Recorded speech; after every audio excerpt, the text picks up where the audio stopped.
You've all heard the phrase before. Can't beat a boss in Bloodborne? Get good.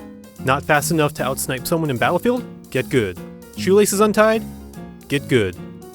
People have used it jokingly and sometimes seriously for a while, and the latest game to embody its sentiment is none other than the colorful 1930s cartoon-inspired Cuphead.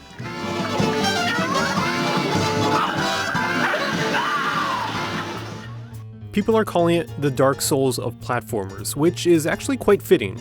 Not just because you're literally collecting the souls of your enemies, but also because of the game's boss rush design. Every one of the bosses presents unique challenges that will test your skills, reactions, and multitasking abilities. They're comprised of several different phases, with each phase posing new and completely different obstacles than the last. Some people might not find any enjoyment out of dying over and over, but for Cuphead, that's the exact way the game should be played.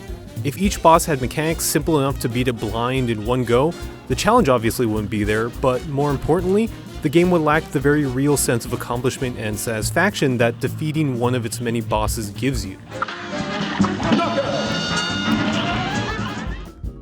The way each battle is structured encourages you to die, learn from your mistakes, and come back swinging in the next rematch. The game teaches you each section slowly, and once you've figured out how to navigate the bullet hell in one phase, and are able to get past it, you immediately get the sense of fulfillment.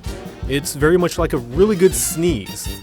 A satisfying release, but you are also left with a mess immediately afterwards, since the boss will change things up and you'll have to learn the next part in the same manner. You can call it masochism or whatever you want, but in my opinion, the game never really becomes a vehicle for frustration. Every death takes you immediately back to the start, no loading required, and the tantalizing thought of completing the level is teased with the timeline tracking your progress. Yes, you may die to a boss several dozen times over and over, retrying after every stupid mistake, as you slowly lose track of time, and suddenly it's 4 AM and you should definitely be sleeping, but I mean, in all fairness, time is just a human construct put in place to keep people like us from playing more Cuphead.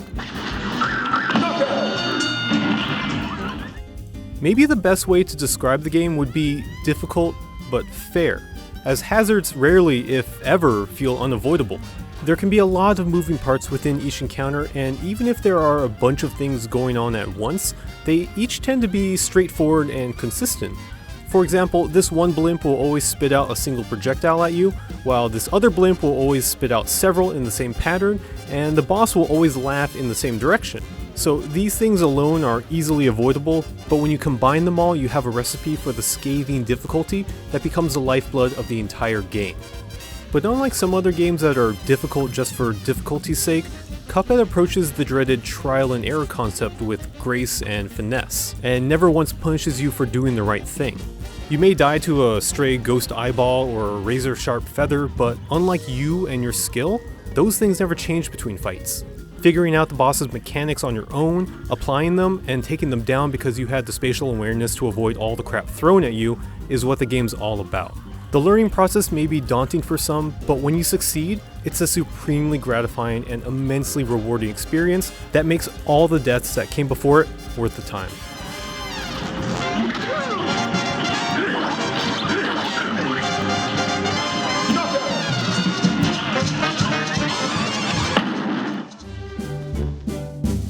Hey guys, I hope you liked this short take on Cuphead's difficulty. It's one of my personal favorites of the entire year, and I hope that you find some time to at least give it a shot, even if it's not your bag. If you have played it, I want to hear about it in the comments below. I want to hear favorite bosses, least favorite bosses, the most BS thing in the game.